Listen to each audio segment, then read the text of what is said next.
नमो भगवते वासुदेवाय। ईश्वर को जब भी कोई पुकारता है वह उसका उत्तर अवश्य देते हैं। वह भी पुकार की प्रतीक्षा करते हैं। बस इस पुकार में शिद्दत होनी चाहिए, व्याकुलता होनी चाहिए। भगवान को पाने की प्यास जब जग जाएगी तो उन तक पहुंचना मुमकिन हो जाएगा। हृदय में यह व्याकुलता कैसे जागेगी, इसका बस एकमात्र उपाय है।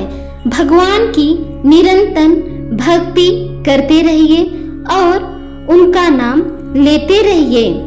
भगवान आपकी हर इच्छा पूरी करते हैं। भगवान अपने भक्तों के लिए सदैव तत्पर रहते हैं। यह बात सदैव ध्यान रखना, परमात्मा बिना बुलाए कहीं नहीं जाता।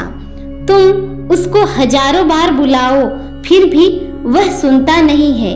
इसलिए नहीं कि वह बहरा है, इसलिए कि वह सुनना नहीं चाहता, बल्कि इसलिए कि जब तक तुम्हें पुकारने की वह शिद्दत नहीं आएगी तब तक तुम्हारी पुकार पर वह नहीं आएंगे।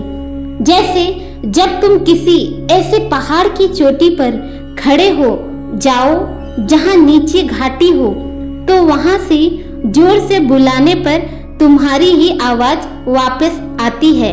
ऐसे ही तुम जितने भाव से प्रार्थना करते हो, तुम्हारी ही प्रार्थना प्रतिध्वनि होकर वापस तुम तक आती है।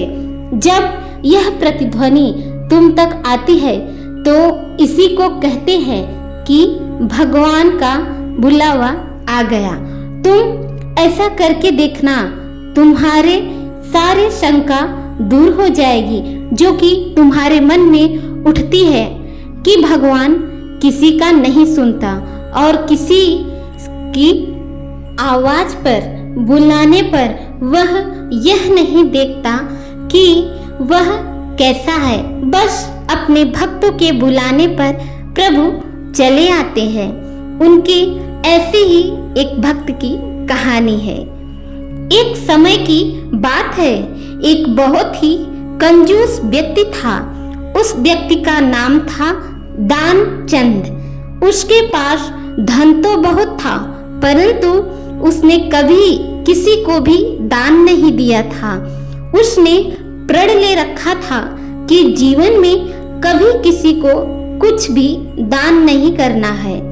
उसके घर से कुछ किलोमीटर पर दूर गंगा नदी बहती थी, परंतु वह कभी भी गंगा स्नान करने नहीं गया, क्योंकि गंगा स्नान करने के बाद पुजारियों को कुछ दान दक्षिणा देनी होती है। गंगा के स्नान के बाद दान करना पड़ेगा। इसी डर से वह कभी भी गंगा स्नान करने नहीं गया। उसकी पत्नी उसे दान पुण्य करने के लिए कहती थी, परंतु वह कहता था, इतनी बड़ी दुनिया में हमारा छोटा सा दान करने से क्या होगा।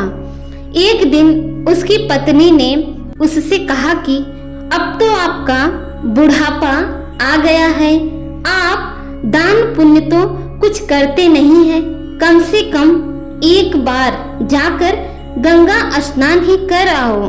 पत्नी की बात मानकर उसने सोचा, चलो गंगा स्नान कर लेता हूँ, और उसने हामी भर दी। उसके घर से गंगा नदी 12 किलोमीटर दूर थी। रास्ते में कहीं पैसा खर्च न हो जाए, इसलिए वह 12 किलोमीटर पैदल ही चलकर गया। जब दानचंद गंगा नदी के किनारे पहुंचा तो उसको लगा कि घाट पर जाएंगे तो पंडित दान दक्षिणा मांगेंगे, इसलिए वह स्नान करने मुर्दा घाट चला गया। मुर्दा घाट बिल्कुल सुनसान था। उसने इधर उधर देखा, दूर दूर तक कोई नहीं था। उसने जल्दी से गंगा जी में एक डुबकी लगाई। भगवान जो घट घट के वासी है। वह उसे यह सब करता हुआ देख रहे थे। भगवान को अपने कंजूस भक्त के साथ एक मजाक सूझी। भगवान वहां पर एक पंडित का रूप बनाकर प्रकट हो गए। जैसे ही दानचंद डुबकी लगाकर बाहर निकला, पंडित रूपी भगवान बोले, यजमान की जय हो।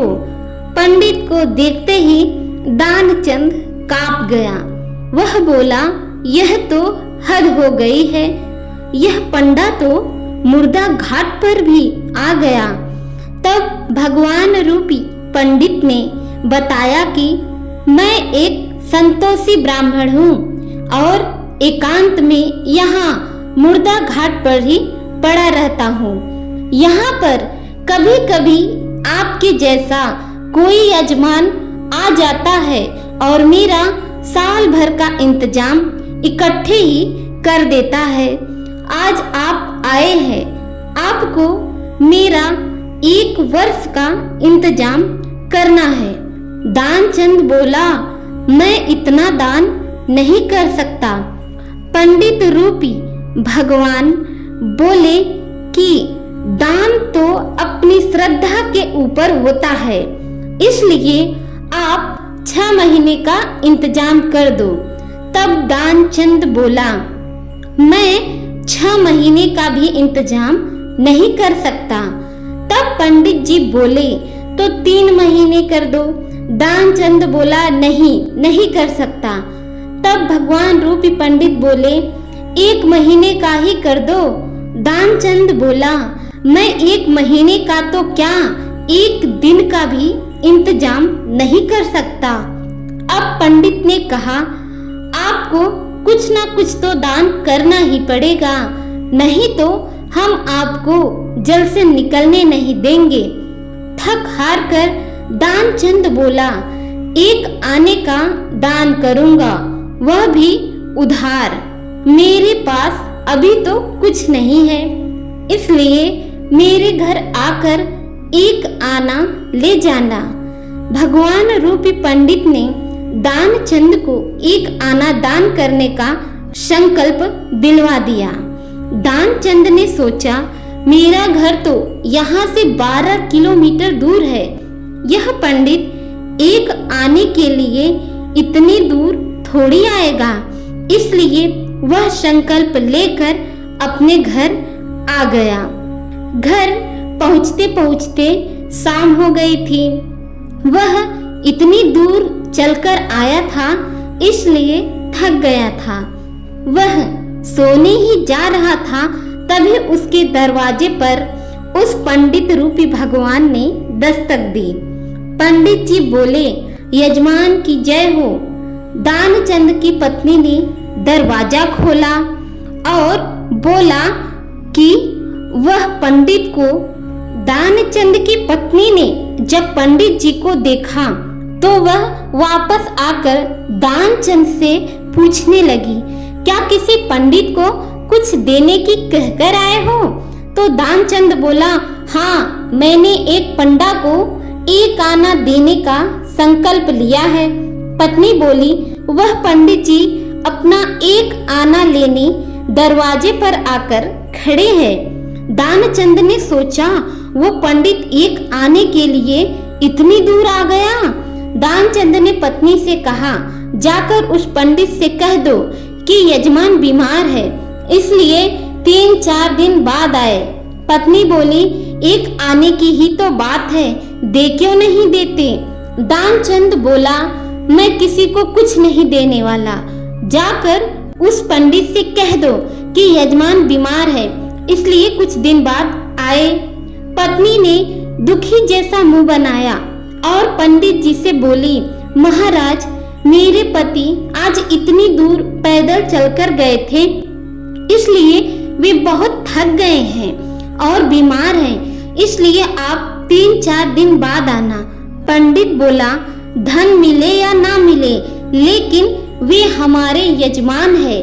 यजमान बीमार है और पंडा चला जाए, ऐसा नहीं हो सकता।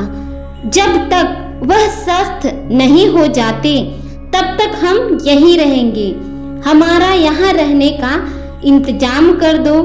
हम यहीं पर प्रसाद बनाएंगे और यहाँ पर भजन भी करेंगे और यही प्रसाद ग्रहण करके रहेंगे।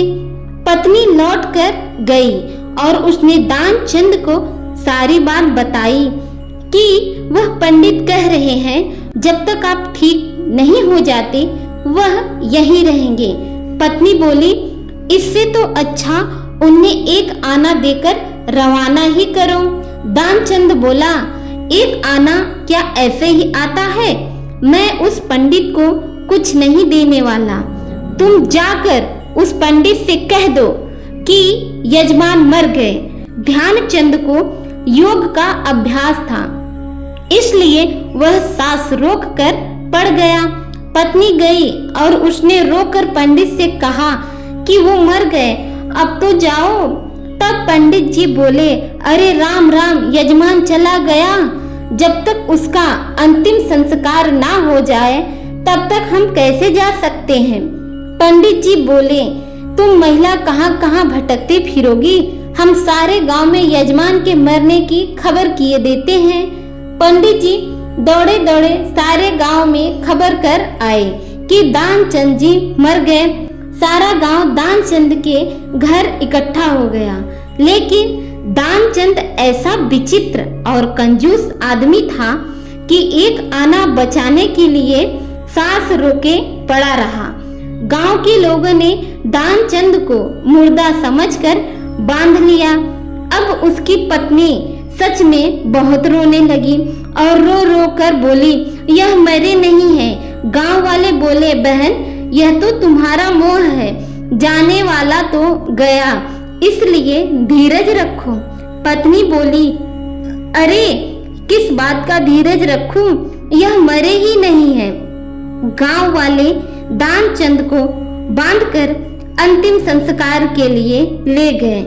पत्नी बेचारी रोती रही कि अब क्या होगा, लेकिन वह विचित्र आदमी इतना सब कुछ होने के बाद भी सांस रोके पड़ा था। सबके साथ पंडित बने भगवान भी उनके पीछे पीछे चल दिए। भगवान ने सोचा, हद हो गई, अब कहीं नहीं हारे, अब हम कहीं नहीं हारे, पर आज तो इस दानचंद से हम भी हार गए। ऐसा गजब का कंजूस आदमी हमने कहीं नहीं देखा। एक आना बचाने के लिए यह आदमी बिना मरे पड़ा रहा और चला जा रहा है अपना दाह संस्कार करवाने।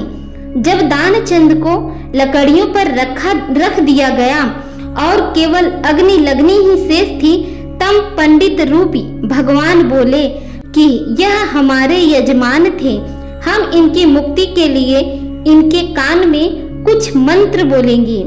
भगवान उसके कान के पास मुंह लेकर गए और बोले, मैं भगवान विष्णु हूँ, मैं बैकुंठ से तुमसे नाता जोड़ने आया हूँ। दानचंद ने जैसे ही सुना कि भगवान बोल रहे हैं, उसने धीरे धीरे आंखें खोली, लेकिन जैसे ही उसने देखा कि यह तो पंडित है, तो उसने फिर से आंखें बंद कर ली। भगवान बोले, हम हार गए तुमसे और तुम जीत गए हमसे। हम तुमसे कुछ भी नहीं लेंगे, तुम ही हमसे कुछ मांग लो। तब दानचंद धीरे से बोला, वह एक आना छोड़ दो बस। पंडित रूपी भगवान तथास्तु कहकर वहां से मुस्कुराते हुए चले गए और दानचंद आंखें खोलकर उठ बैठा। ऐसे ऐसे भक्त होते हैं भगवान श्री कृष्ण के। तो आप लोगों को यह कहानी कैसी लगी हमें जरूर बताएं। ओम नमो भगवते वासुदेवाय।